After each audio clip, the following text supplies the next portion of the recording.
loading up the hearse, throw it in reverse. I come from the church of the Marvel Universe. Bodies getting stuffed in the bags like... What's going on, everybody? Welcome to the Cryptcast. I'm Mike. And I'm exhausted. And we're coming to you from inside the Comic Crypt in Newtown, New Jersey. And I am also exhausted. I have wanted to go to sleep all day. Well, I'm just exasperated about what we were just pre-talking about. No. I actually will be falling asleep tonight while I'm editing this episode. So if it gets weird towards the end, and it feels like I didn't edit it, it's because I fell asleep. Well, if it gets weird, that's when it gets good. Not that weird. I'm just saying, like, you're going to hear a lot more ums, a lot more big spaces. Yeah. A lot more you knows. Like, you know.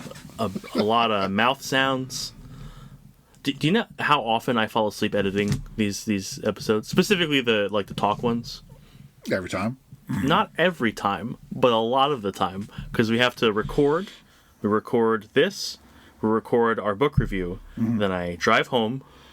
I grab food. I sit at my desk and I edit until it's done. And then usually by the end, I'm literally falling asleep at my desk while listening to us talk, what we just talked about. It's like I gotta have this conversation again. Yeah. So I'm definitely going to be falling asleep tonight. I did have caffeine, thankfully. You brought me caffeine and cake. Mm-hmm. That's going to help us get through here. We'll see how long that lasts. Brought you treats. Yeah. It's not so bad. Yeah. That out of the way. If I seem low energy, it's because I am. Ooh, I'll compensate. We do have a question. We have a question from Tim. Tim asks, if you could build a Justice League with 7 members, who would they be? So again, part of what we were pre-discussing. So it's a Justice League, so it has to be DC Universe. Yes. Okay. Justice League. It has to be. Okay. I'm just saying, are we going outside? Do we pick another... I mean, how do you beat the classic 7? So, Trinity plus a Flash, a Green Lantern, that gives you 5, and then just 2 rotating spots that'll be Martian Manhunter and... Red Tornado. Somebody. Yeah. Yeah. That's the standard, right? Yeah, but that's the standard. So, you're going to build a team, you want solid power set, and then personality, right? Sure. Like how they're going to interact as people? I mean, personality's subjective, because, so many people would pick Batman for strategy, but, Well, so that's, the starting point. Building? Getting along with your... What Justice League exists that's going to be optimal, that doesn't just have the Trinity on it immediately, which only leaves 4 open spots? The original Justice League. It's the original Justice League. Batman's not part of the original Justice League. Okay. Back in the day when they were fighting Starro? Mm-hmm. Issue 1, right? That's issue 1, they're fighting Starro? I don't know the issue. Yeah, pretty sure Batman's not an OG member. Okay. I'm almost positive. He's not on that cover. I just don't know. Green Arrow, Flash. So what, Adam's probably in there, right? I don't know. I say it all the time. DC, I have large blind spots. But, away from tradition, I'm just saying that, all modern iterations has the Trinity on it, right? Yes. Barring a few exceptions, like when they were all gone and the Titans were the Justice League, even though they were still the Titans. And I think I would stand by that. You're talking about the greatest mind in the DCU plus 2 powerhouses, right? And you're going to get your moral compass out of Superman and Wonder Woman. Wonder Woman's going to be able to do the shit that needs to get done. Batman's got the brains. It's hard to get around that. Yeah, Justice League first appearance is Brave and the Bold 28. Mm-hmm. And it's Aquaman, Hal Jordan, Green Lantern, Barry, Flash, Wonder Woman, and Martian Manhunter. Okay. I mean, that's going on the cover. I've never read the issue. Yeah. See, if this were, multi-universe, we'd already do it. No. I'd already have picks. Strictly DC. Make it happen. So, like I said, for me, it has to be the Trinity plus 4 other members. I don't think I can break the Trinity thing. Why? Because it just works too well. Does it? Yeah. I don't see how, Wonder Woman couldn't be replaced by someone else. Big Barda. So you could swap that out for you. I'm just saying, she's basically a powerhouse bruiser. Yeah, but Barda's a little rough around the edges. Wonder Woman brings some heart to it. She kind of falls into that same, I'm going to do the right thing no matter what, as Superman. I'm not saying Barda can't do that. I don't know. I would argue that Wonder Woman leans into the violence a little more. I'm not saying she doesn't. Like I said, she's going to be the one who can get shit done, because she's going to do it.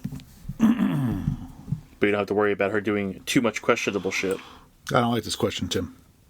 Well, the problem with, the Justice League, is you basically have like 6 to 7 characters in DC that like sell books. Mm-hmm. So like that's pretty much the best they have to offer. So who are you swapping out? Well, like I said, you pick your flavor of Flash, you pick your flavor of Lantern, and then you get 2 more spots to throw in who you want. It's hard.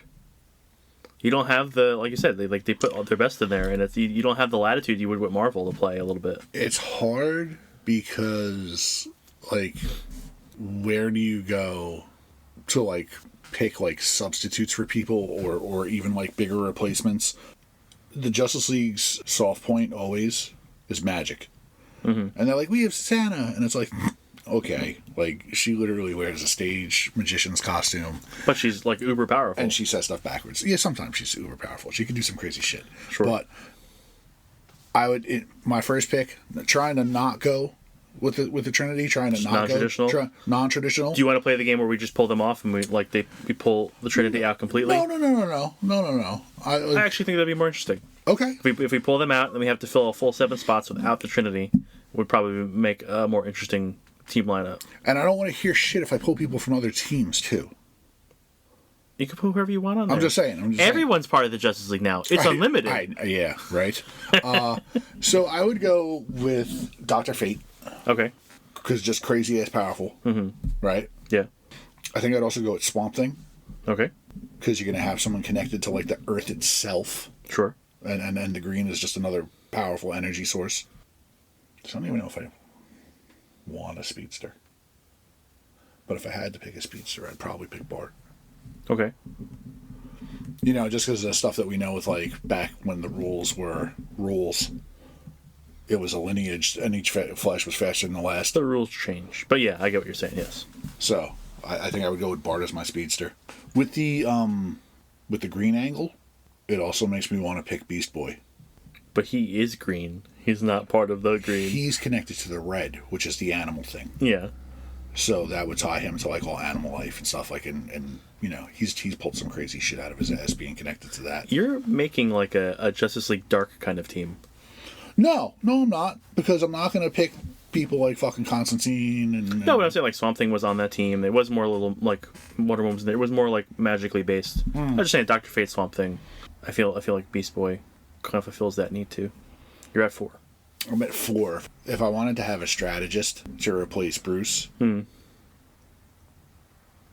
I would want to pick Tim, but I'd go with Nightwing. Okay. I feel like Nightwing is the symbol that people would rally behind. You know, like he's a good guy. They trust him. He's a good leader. Batman's the symbol of intimidation. I think that Dick would be like the symbol of like hope and community and shit like that. Right. And you have the dynamic of Beast Boy and him already being friends, so there's going to be dynamic there. You're probably going to have Bart who's going to be able to look up to him. Right. And then you can have some friction between, you know, Swamp Thing and Dr. Fate versus Nightwing being like, you're just a kid, shut the fuck up. Right. Like, I'm going through JSA members, and I'm going through, like, Metal Men and Doom Patrol. They don't have much to offer. I don't want to pick Donna just because I don't want to build the Teen Titans. But not having Diana, who do you go with? I mean, there's a bunch of Wonder Women. Yeah, let's go with Artemis. Just because she'll have that same kind of flavor, even though she's rougher around the edges, a little more violent. Like, you know, she'll be the hothead in the group. Sure. You know. And I can't run the risk of not having Kyle on the team because every third Tuesday he's a god. So fair enough. So Ion, you know, White Lantern, all the shit he's been given, like Kyle's my Lantern. Okay. All right, so you got... Is that my 7? That's your 7. All right. Dr. Fate, Swamp Thing, Impulse, Beast Boy, Nightwing, Artemis, and Green Lantern, Kyle Rayner. Ooh, Impulse. Insulting. Kid Flash. He was Kid Flash when I read him. Okay. His name is Impulse, right? Right? Now, because I had to walk everything back. Right. Yeah, now you're 7. Right. I got 2 while you were there. I was also thinking, are we including Vertigo? Because Morpheus? No. Like, no. You sleep forever, fuck you. And then, like, villains, too, you know? I mean, you could rehabilitate somebody, right? Like, Yeah. Like Dr. Destiny would be badass as a good guy. Sure. Terrorize you in your dreams. Okay, let's see. So I have Zatanna. Mm-hmm. And she covers the magic angle. That's because you like the outfit. And I like her. You're looking at that ass. Mm-hmm. I don't mind. I got Jon Stewart because I feel like you need a lantern on there because he gives you like that like intergalactic. Oh yeah, stuff. And he's such a solid pick for a lantern too. I mean, right there, if you're even concerned about a leadership role, there you go. Right. For funsies, you throw in Plastic Man. Plus is fun. Right, because he power potential. Right, he's got power potential, and he becomes a humor element. If anything gets too serious, he could be there cracking jokes. Sure. Doing a thing. So that's on him. And your Beast Boy kind of fulfills that in your lineup. Yeah, right? Bart and Beast Boy. Mm-hmm. Remember, Bart and Garth were on the same team. Right. Garth got like left behind. He didn't graduate really. He stayed with that team, so they have camaraderie. Right. So I need someone who's going to be able to like think shit through, and someone who's going to throw the big punches. With all of the recent popularity he's gotten, and being one of the smartest guys, Mr. Terrific would have been a nominee for my team. Because of what's happening in like Unlimited, I am knocking around Red Tornado or Mr. Terrific. Mr. Terrific would be better. He's smarter. He's smarter, but Red Tornado kind of has that like I can do tech stuff and. I don't know. There's nothing Mr. Terrific. Yeah, I know. Can't do. I know. And because I was thinking about doing it optimally instead of thinking about characters I like. Mm-hmm. And if I was gonna do optimal shit, I would take people off my list and I'd add Terrific and I would add Martian Manhunter because Martian Manhunter that gives you your Superman. Right there, he's strong. He has his Martian vision. Like there's virtually nothing except for he hates fire is his big downfall. And he's a telepath, which like the DCU just doesn't have. Yeah. So like Martian Manhunter, it's a big one. Is like a no-brainer. I was thinking that, but like I don't know. Well, that's what I'm saying. Your own personal flavor versus optimal strategy. It would you gotta strike that balance too. You know, Like you just have like Mr. Terrific and Martian Manhunter and like a couple other pieces of cardboard and have the most uncharismatic team ever. I'd be able to destroy everybody. To save the world. I am ready. Let's see. What would I want to do? This is definitely hard. I always hate like having to roll through this on the spot because like my brain likes to shut down, and I say it every time. That's why when you asked the question before we started recording, I instantly started bitching that like, are we doing one universe? We do multiple universes? Because after we keep it, you gotta keep it to one. I know, but we did the Dream X-Men team, and you came out with friggin' Darwin, Sync, and Multiple Man, and that's the combination. That's like the clutch killer combination. It's like who after that, the powers are just replicated. My Justice League could be those three: Superman, Martian Manhunter, and Wonder Woman, and you can have my 7th spot. I'll go with 6. I'm gonna, and again, it's because I like him. I'm gonna fulfill Superman's role with his son and have Jonathan on there, and he could be the. If you stick him on a team with everyone who's older than him, and he's in that Superman role, he's gonna feel the pressure. You know, he can kind of get that dynamic going, and he can still fight most people. And then I got Green Arrow, the guy who can shoot stuff with an arrow. Why would you go? Whatever. I don't know. It's popped in my head. Okay. You're making me feel real bad for Jon Stewart. Why? I got half measure Superman. I got Robin Hood. I got 2 more spots I should probably go with. I think at this point, Jon Stewart would just use his ring to create his Marine battalion again and just do it all by. I got this. I am my team. I'm good. Who's a fun heavy hitter? Because I don't like when she gets like overly serious.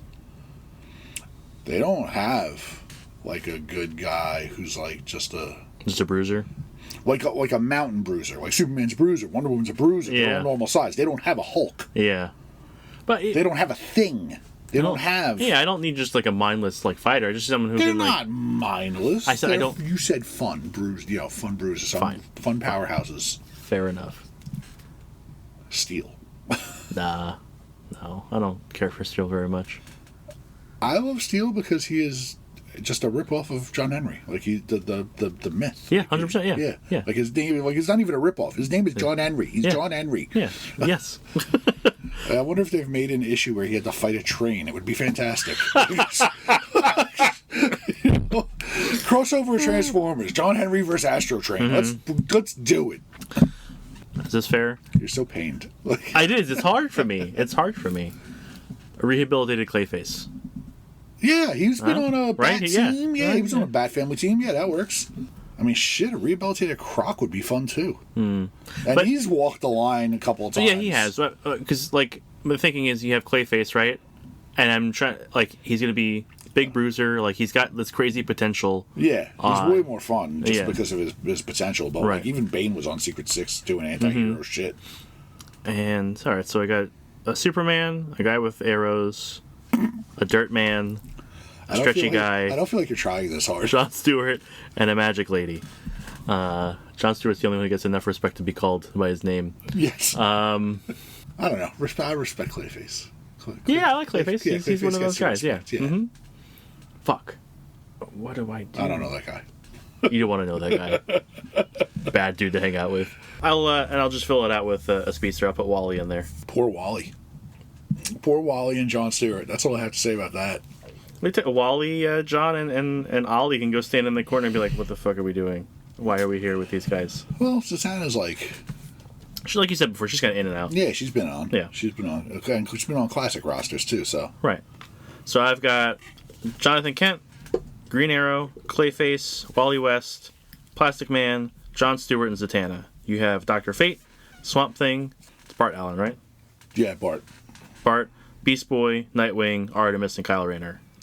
Now, I just want to say, who wins? I just want to say, again, as an alternative, Mr. Terrific, Martian Manhunter. I can't remember who I was thinking of. Doesn't matter. I picked my 7. I'm not doing it again. All right. Works for me. Although Kyle would probably still stay on that team. Sure. All right. There you go. Yeah. Thanks for that. That was painful. It's hard. It's always hard. Yeah. I forget who I was just thinking about. There was somebody else that I was thinking that was crazy OP. I don't know. I have to. I wish I had time to think about this more. Come back a week later, answer the question like you did. Like I did last time? Like you did last time. Because I know there's like, I'm going to be like, oh, that guy. But who wants optimal answers? Come on. This is like someone walks in a comic shop and is talking to you about it. Like, you never come up, you don't have it like in your back pocket ready to go with homework. True. But, like, most of these conversations are fun. When we have these, it's like, all right, like, how do I build like the scariest team? Let's get to comics. Yay! That's right.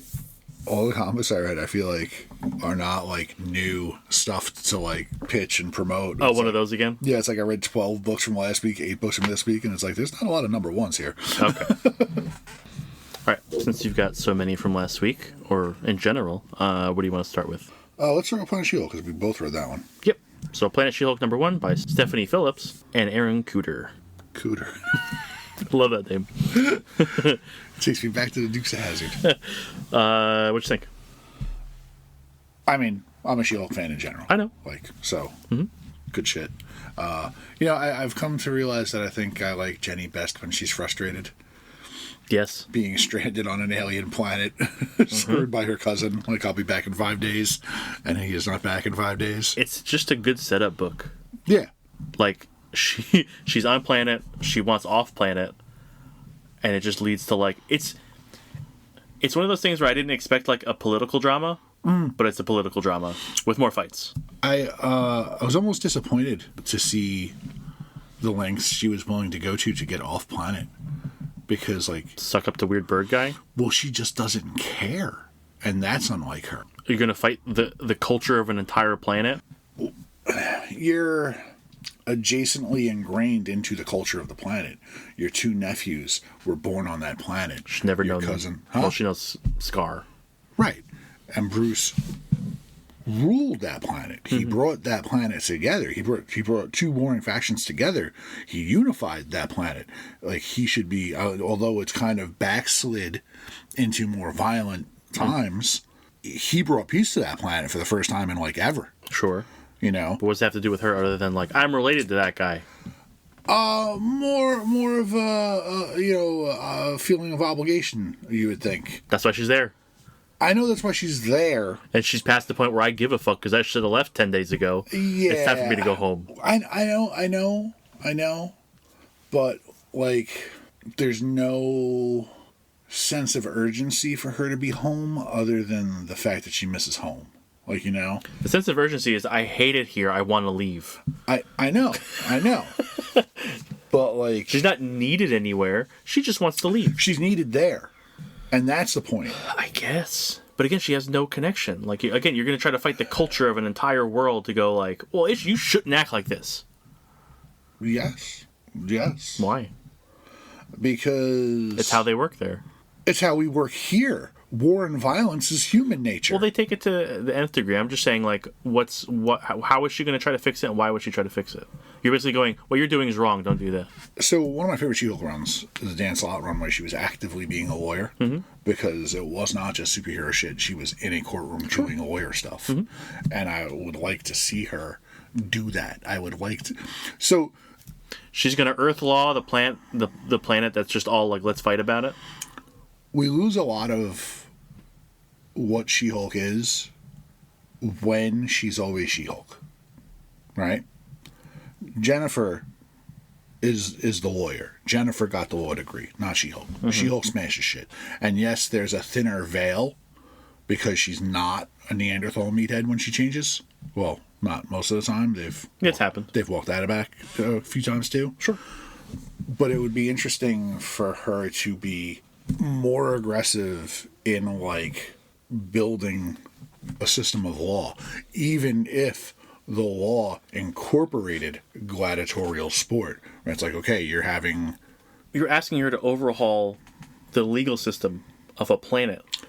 I don't think there is a legal system on that planet. I think there is, because there's still order, there's still nobility, there's still trade. There's nobility where, like, you know, it's like old school law where it's like, all right, this family and that family is going to make their kids get married and then we'll stop killing each other because... Okay, so what? It's an existing system. It is an existing system. I would just like to see her implement more. Nope, I'm fine with her going like, I want to fuck off right now. I want to leave. I'm totally cool with the sentiment. I'm glad you're okay with that. I'm just saying, like, I don't want to read a series of her running away. She's She-Hulk.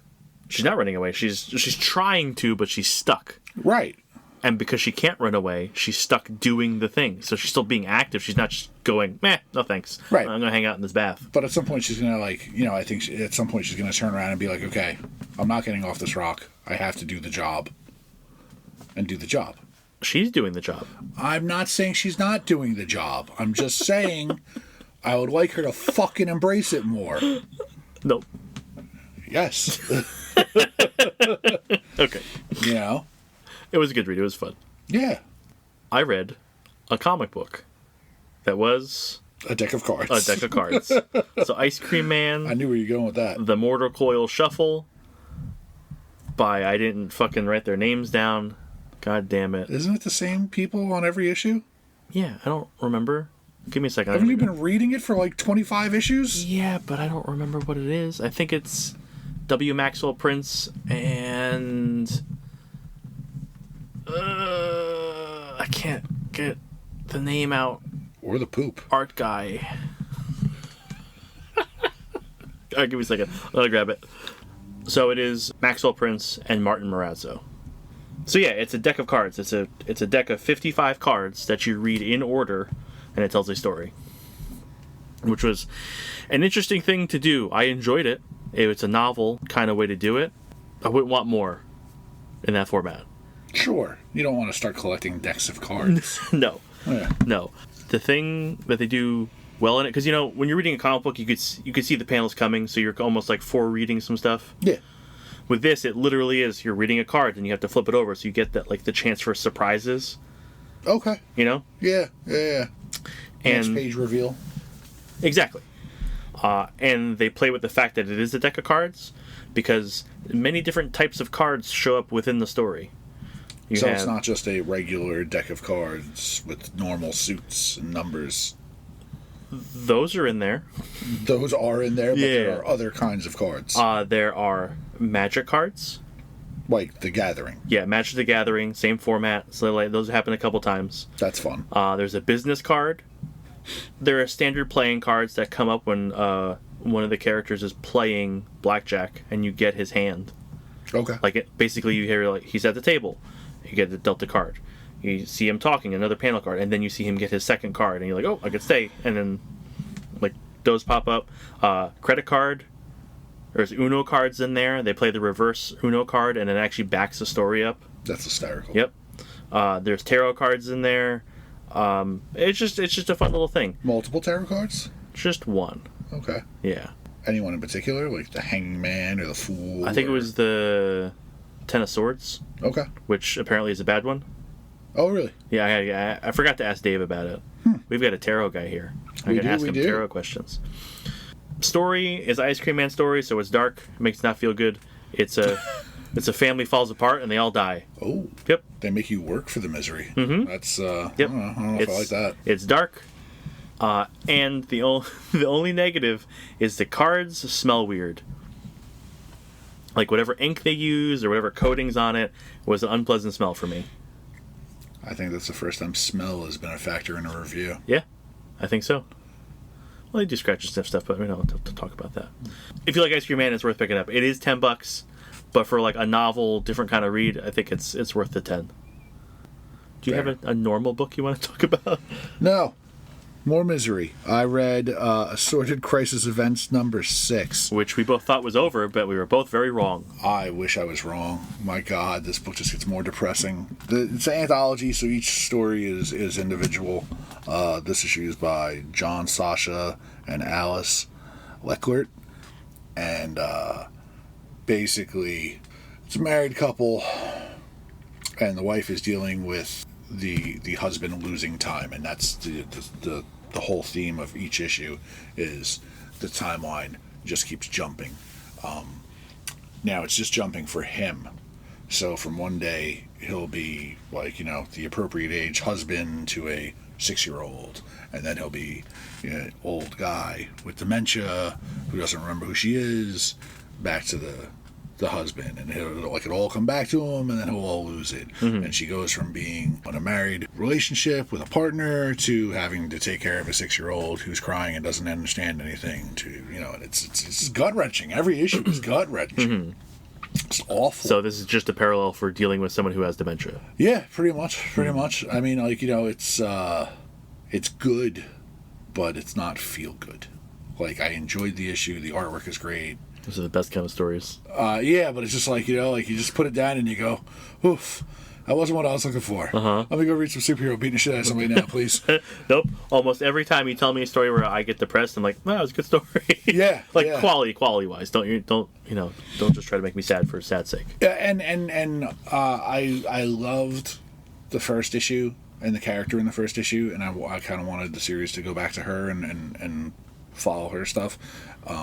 And I feel like with each issue, it's kind of like lost a little.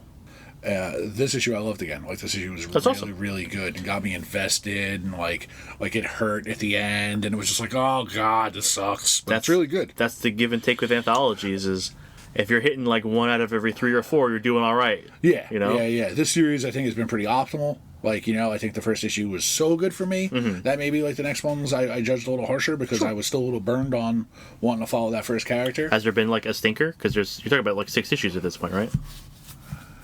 I mean, if there was a stinker, it was just out of my own ignorance because, like, this guy spoke Spanish for half the issue. It's only because I don't know. Okay. Yeah. And it was also an issue about a guy who didn't eat meat, who got a job in a fucking kill.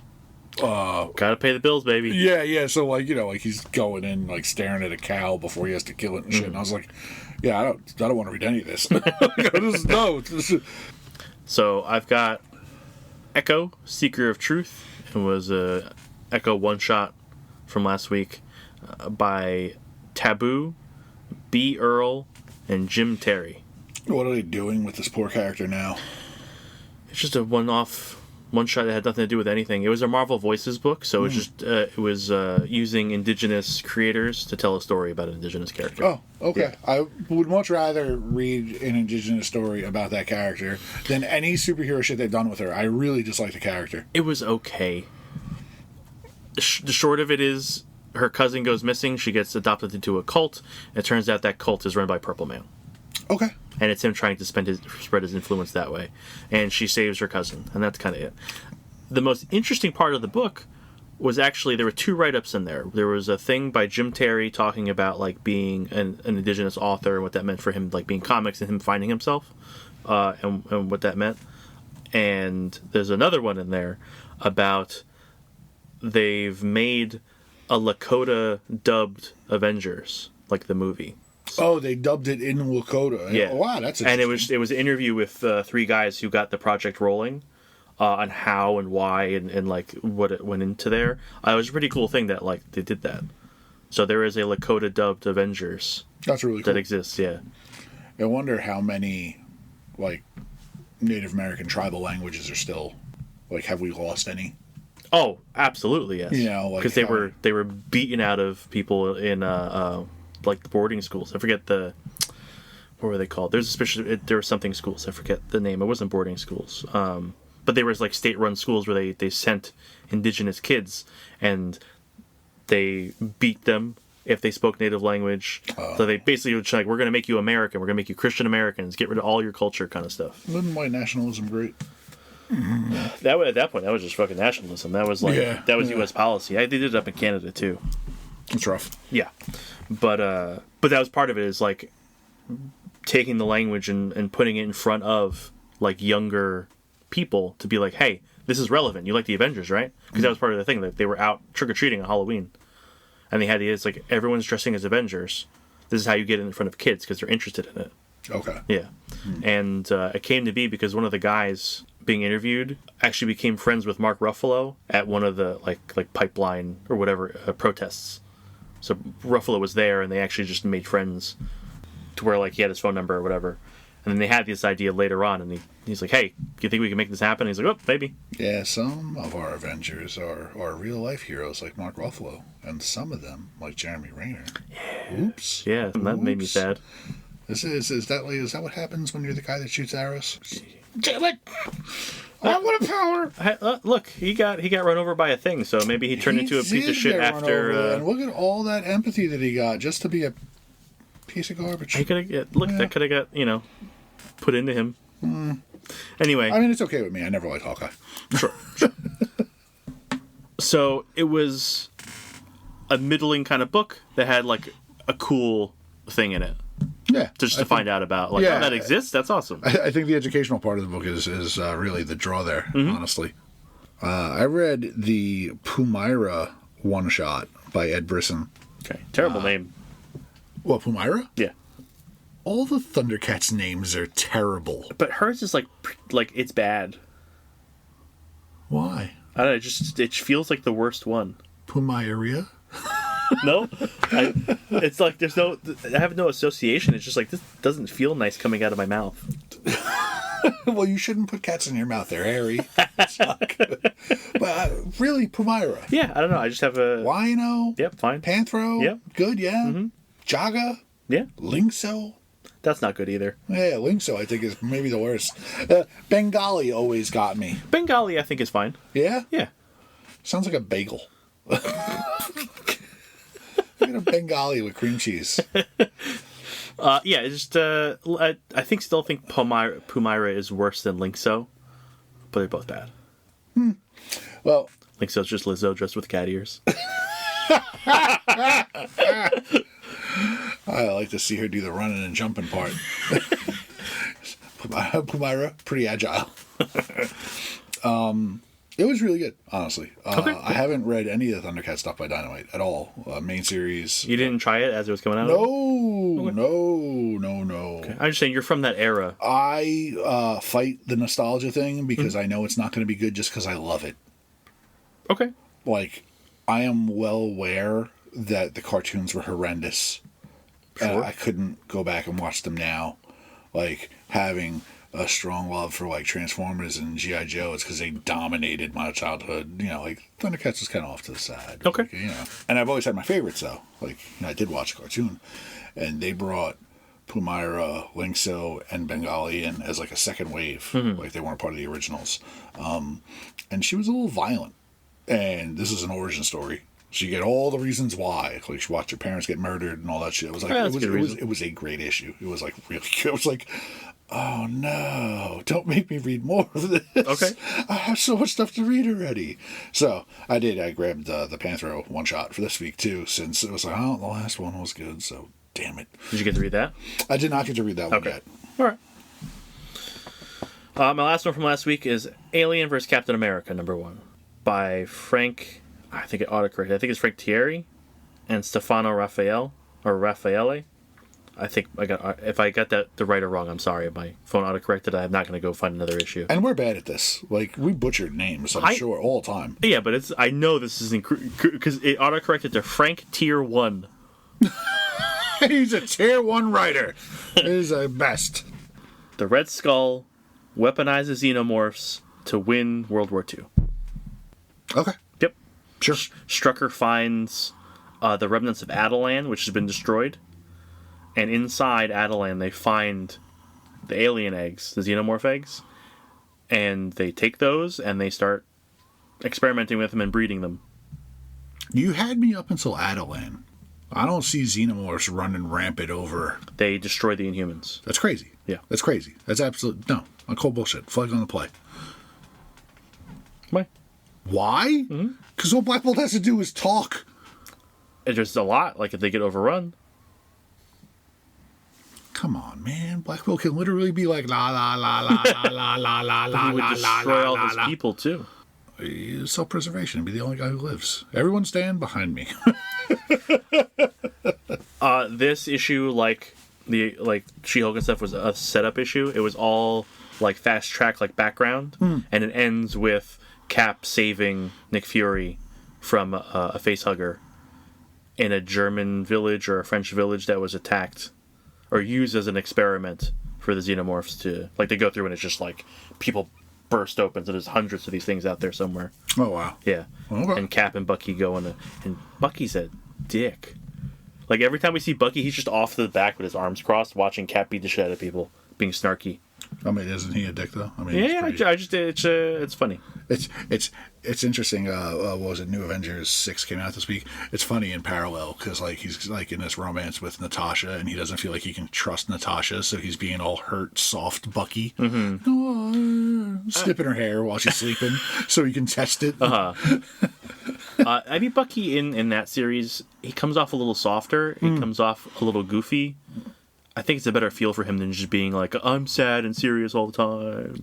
Yeah, but like, you know, you give that ensemble of characters that are supposed to be like extreme badasses, and then you have them being like jerky, kind of funny, where it's like, none of you would act like this. Especially Carnage.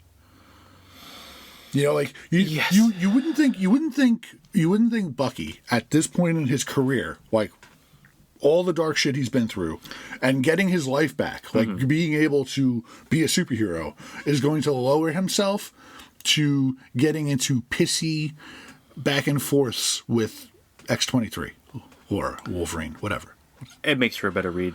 For me, I get what you're saying. And the thing is that she's still like a younger character, so I can see it from her. Sure. I just don't see him doing it. Yeah, no, I got you. I don't wholly disagree. I just think it's an easier read. It makes him more likable and more human. It makes them all more likable and all more human. It's a fun book. It's just like I don't necessarily think all these people would be acting like this. It does feel weird. The only person who's like really in character is Namor. It's like you're an asshole just constantly. You cannot turn it off. Yeah. You know who I didn't know was like a complete and total bitch? Clea. She's cold. I haven't read a lot of her, and she is just not cool. She is just looking at the rest of the team going, these people are idiots.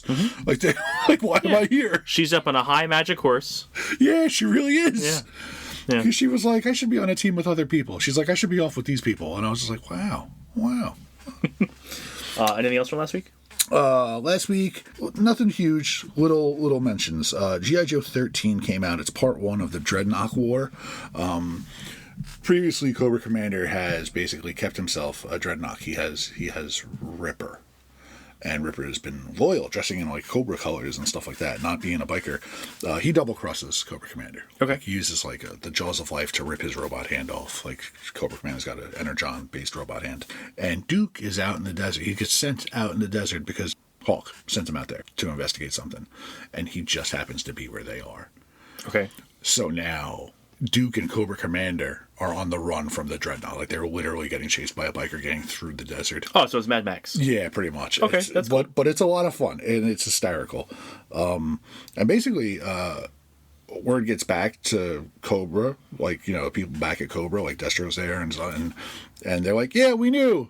I'm taking over. So Destro's like, had a coup going. Sure. So like Destro's sitting on the throne at the end of the issue, like, it's mine now. And it's like, And then Cobra Commander is going to drag his sorry ass back to the door and be like, get off of that! Yeah, pretty much. But it was a fun issue.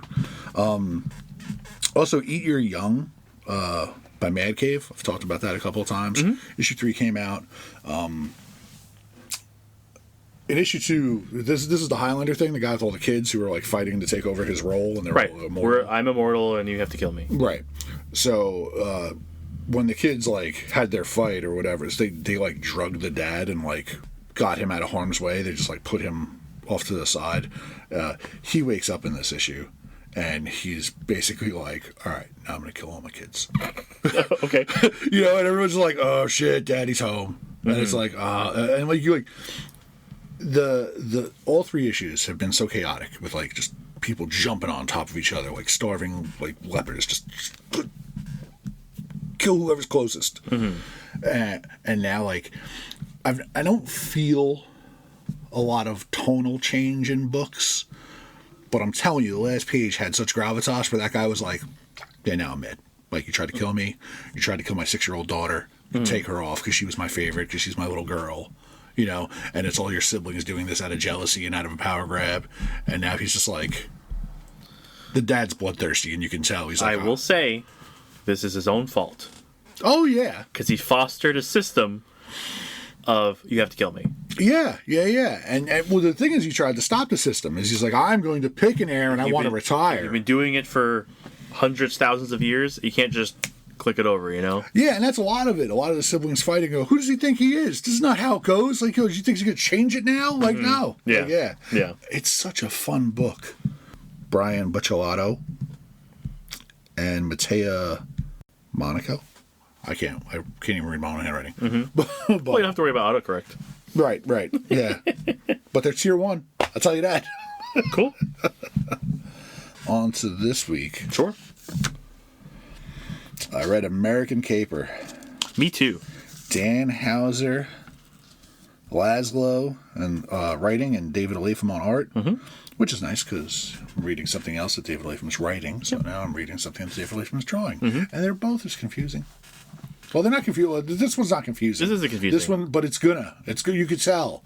You can tell that the fucking wheels are turning already. This is going to be some. I don't think it's confusing. It's just like, well, why? Right. Like, all the pieces are going to slowly fall into place. Like, you can tell that, like, people are being manipulated, and, like, it gave me American Beauty vibes.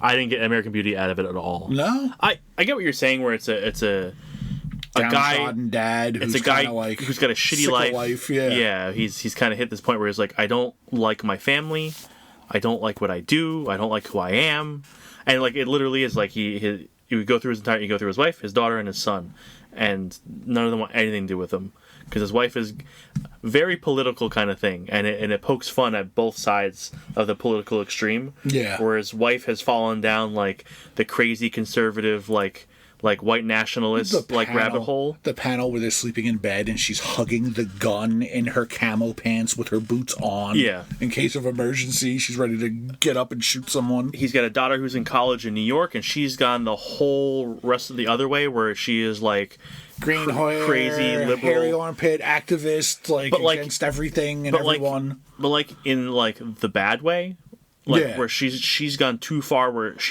her mom hates things and she hates things, but they hate the same things. And that's what it is. It like loops around. Because it's like, oh, hates white nationalism, hates hippie do-gooders, like hates, it's like, oh, so you just hate everyone. Right. You just hate everyone. And they end up just hate to hate. And within a couple pages, like the wife is yelling at him for supporting stuff, and the daughter's yelling at him for supporting stuff. He's like, I don't support any of that. And they're just both being very shitty people. Yeah, that was the funny. You do this and you do that, and he's like, I don't believe in any of that. Yeah. Yeah, it's hysterical. Yeah. It's hysterical. And then his son, who's still in high school.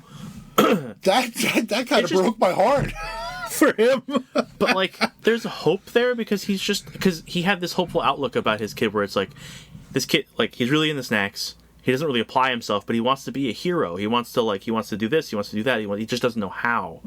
And it's kind of sad that like he just doesn't get it, like he has to, like, you have to do something. He doesn't know how life is. And I could feel that, and the kid just kind of blows him off. Yeah, won't give him the time to, like, spend with him to even steer him in the right direction. I think that's like a teenage boy thing. Because I remember being like, why are you talking to me, adult in my family? I got my own shit going on. Yes, but that kid is smart enough to be vindictive with his words. Where he was like, oh, Dad, do you want to, like, take me out fishing or go play catch or do the thing? He's like, yeah, I do. And he's like, get out of here. Like, you're crazy. Yeah. Like, come on. Well, teenagers could say some really fucking hurtful shit. Sure. I enjoyed it. I enjoyed it too. It was like, oh, man. Though. The turn at the end. So we have this, like, this guy in his shitty life, and he's looking at it like the grass is greener situation. His next door neighbor is a Mormon with a Mormon wife who he's all about because he says he's like, I can't stop thinking of them having a hot Mormon sex, and he kept putting Mormon in there. And they were talking, Mormon prefaced everything, but he's like he's standing at the fence talking to them because the Mormon neighbor's showing him his new grill, and he's like, God, I have to stop staring at his wife. And he thinks like their life is perfect, everything's so good, but this dude, like, he did something. He's being blackmailed to do some shit by his boss. He said he atoned financially, he atoned, like, spiritually or whatever it is. Now he just has to kill people, and he murders a dude at the end who is like a land developer that's going against his boss in like a legal deal or whatever. Right. So like, something's being held over his head. Yeah. So and that's super interesting. And it's one of those stories where, like, it starts at the end where the narrator's going, and this is how I got shot. Yeah. So it's like, this is laying out this whole big story. It's like, oh, this is really interesting.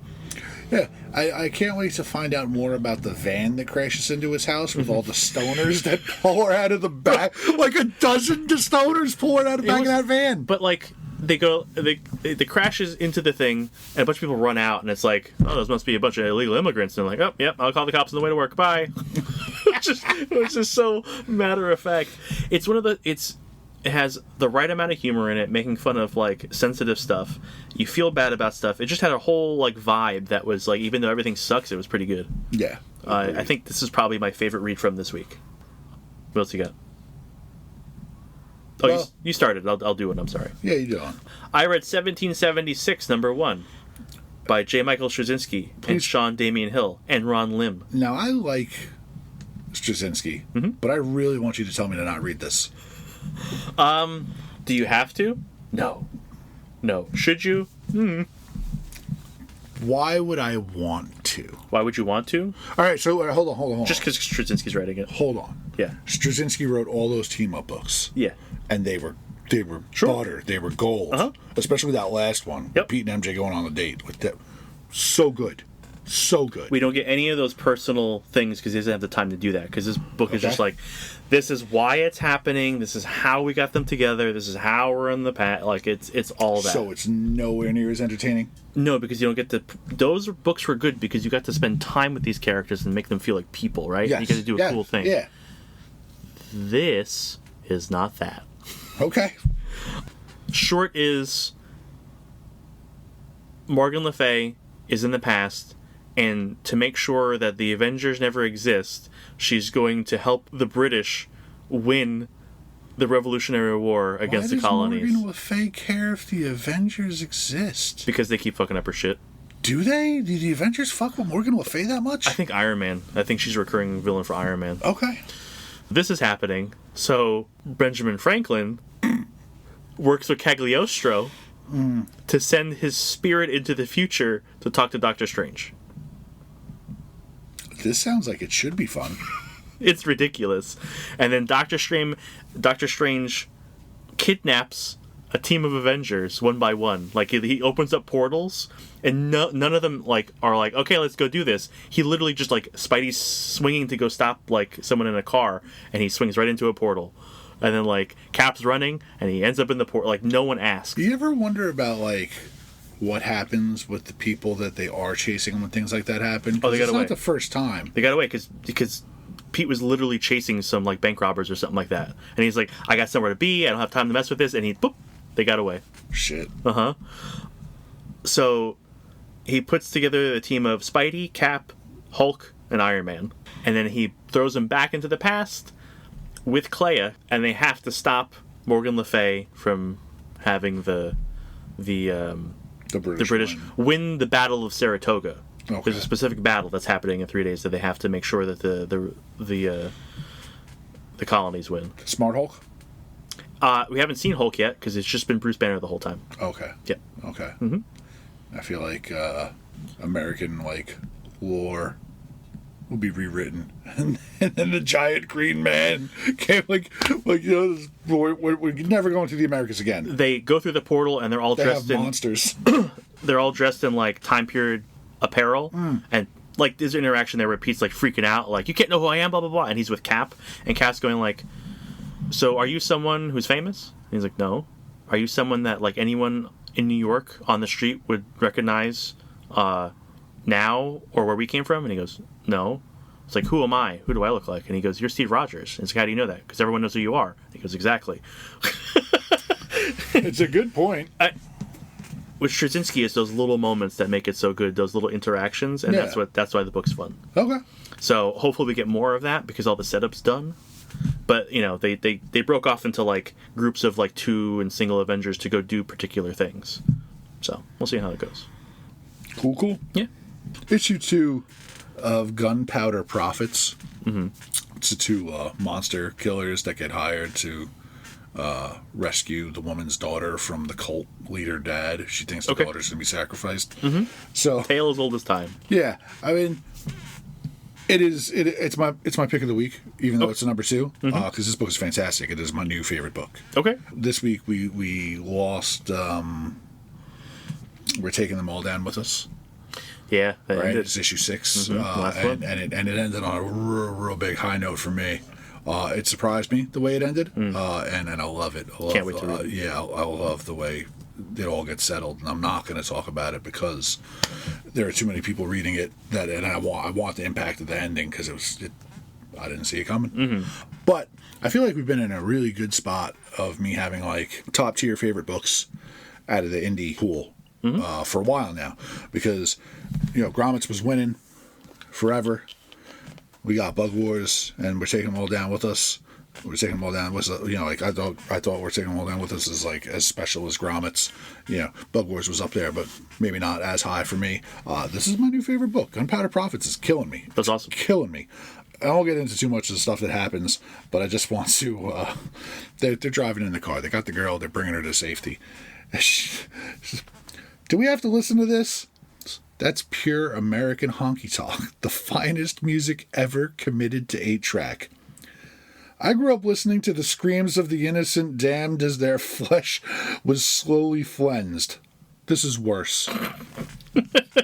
Ooh, little girl's a music critic.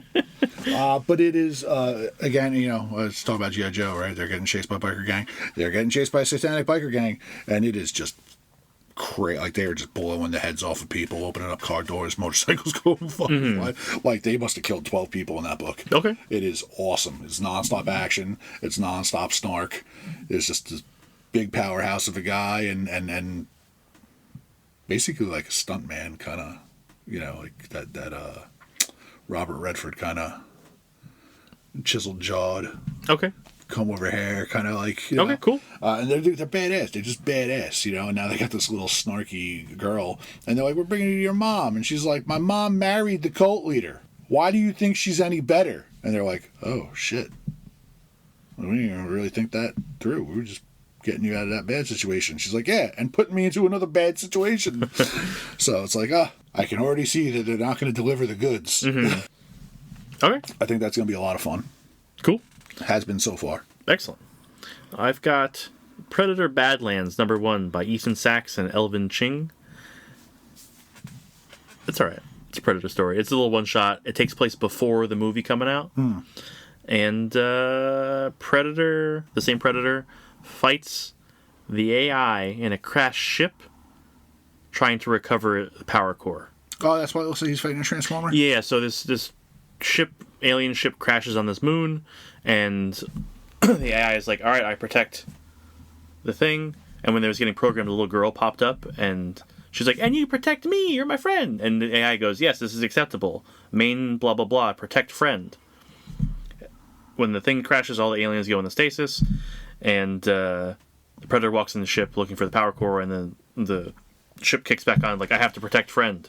So it starts setting all these things to try to go kill the Predator. Okay. That's the whole book. I mean, I don't expect a lot of story out of a Predator book. I think this is the first time I've seen dialogue from a Predator in a book. Usually they're the silent whatever. Yeah. It's from his point of view. He's the little brother who has an older brother and a father who doesn't like him because he hasn't, proven himself yet. Yeah, this is the one from the TV show, right? Where he's telling the brother to kill the brother. I don't know. I haven't seen TV show. Ponytail guy? Yeah. Mm-hmm. Yeah, that was the whole thing. He's telling him to kill his brother, and instead I think he gets banished or runs away or whatever. I don't know. I'm not watching it. I'm just saying, this is a prequel to the movie. Is it a movie or a TV show? One of them? I think it's a movie. I think it's supposed to be in theaters. Predator Badlands. Okay. Right? I don't know. I'm bad with that stuff. It was a fun, one-off read. Because he's a badass Predator. He's, doing shit. It's one of those things where, he has the mask on, but because he's fighting, robots and stuff, he's like, this thing is useless! I read Batman, Static Shock, Beyond. Me too. That's my one. That's my last book for the week, yeah. By Evan Narcisse and Nicola Draper. Ivy. I was pretty excited about it, and then I read it.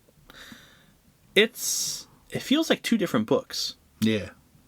It feels like there was the static part where Batman happened to be in, and then there was the Batman part, and it didn't feel very connected. Yeah, and I like Static. Me too. But this is a more adult Static. He's a little more stoic. He's not, fun. Yeah, he's got to be in his 30s at least. He's got a kid and a wife. Yeah, it's not. I'm not used to seeing him play the straight man, and having Terry McGinnis be ruthlessly picked on to an abnormal degree. He is Batman, and they are just having fun at his expense because he's nauseous in space because he's not used to space travel, and they're making fun of him. Yeah, which in itself is ridiculous because of the way he flies around with those rocket boots doing somersaults and shit. He's more nimble than Dick Grayson in the air. Yeah, but No. I know Zero G is slightly different, but at the same time, this guy's tucking and rolling in midair with rocket boots and wings. Their gravity's always pulling down, though. Yeah, the gravity is always pulling down. It was very weird to see any Batman so wildly disrespected. He's not Bruce. No, he's not Bruce, but Terry McGinnis in his own right is established and proven, and I feel like right, but this isn't an adult Terry. This is I'm still in high school. I'm tired in class, Terry. Is it? Yeah. Okay. Because he got in trouble for falling asleep in class after spring break. Yeah. I guess he is young. I don't know. It didn't feel good. Mm-hmm. It just didn't feel good. Yeah, it was very mediocre. It was weird, and you have Terry fighting these. He's fighting Jokers, and they're trying to bust a protest thing up because some tech whatever.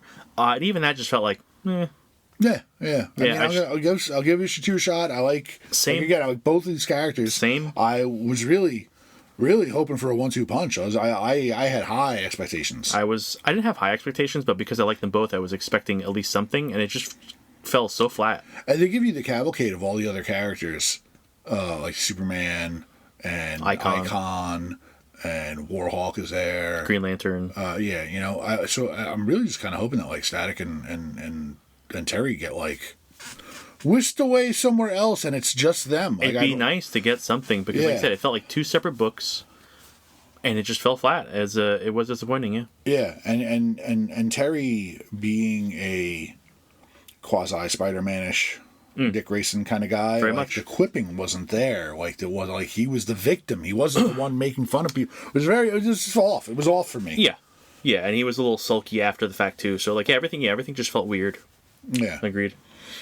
I have one last book to read. I read Grim 25 by Stephanie Phillips and Faviano. Mm-hmm. I love that name. It's a good name. I like that it's just a single name, too. Hey, sometimes it works, sometimes it doesn't. Yeah.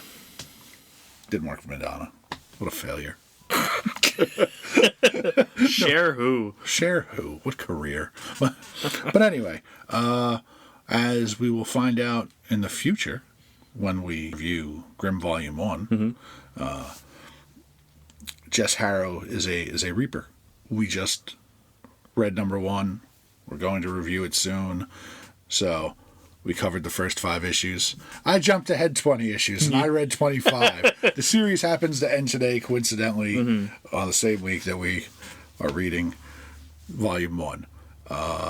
And I was able to follow it because it did like a time jump thing. You open up the book and Jess Harrow's daughter is at Jess's grave for her funeral, and she's just kind of like, "Hey, my mom's dead. Life kind of sucks." Her daughter's name is Rowan. A guy shows up at the funeral and hands her a letter from her mom and wants her to go to Vegas, which will all make sense if you listen to our book review. Sure. And then she goes to the Inferno Hotel where we found death in Volume 1, and her mom's there, and they connect, and they kind of have like a nice little, "So you're my mom, and this is why life is crazy, because you're part of this whole big bullshit mythos thing." And it was good. I think it was a good way to wrap up the series, and I enjoyed Volume 1, which we will talk about in the future. Coming soon. And 25 felt like a good wrap up. So it's just wild to me that like I read the first 5 issues. Let me read the last issue. Yep. I just thought it was coincidental that Sure. like we're covering it this week. So I was like, what the hell? It just happened that way. Absolutely. Yeah. So. All right. So that's gonna be it for this week. Thanks for listening. If you want to get a hold of us, give us some discussion topics. Give us suggestions for future book reviews. You could do that at thecomiccryptcast@gmail.com. You can check us out on YouTube if you haven't already. I mean, it's not like we're doing video. It's just there. If you happen to be a YouTube user, you could check us out by searching at the Cryptcast NJ. And you can follow the store on Instagram and Facebook. Link for those will be in the show notes. Go read your books.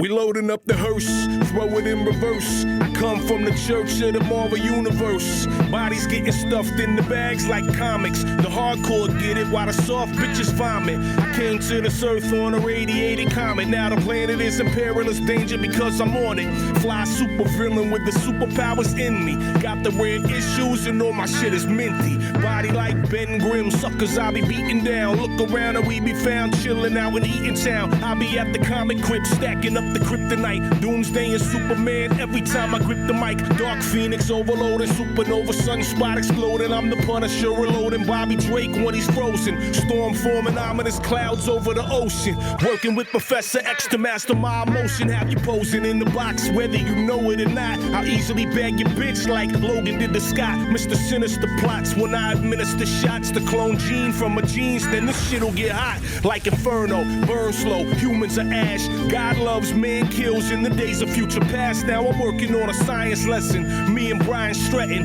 a rat in a cage who can't stop buying X-Men. Like a flower that blooms in the spring. You were beauty, you were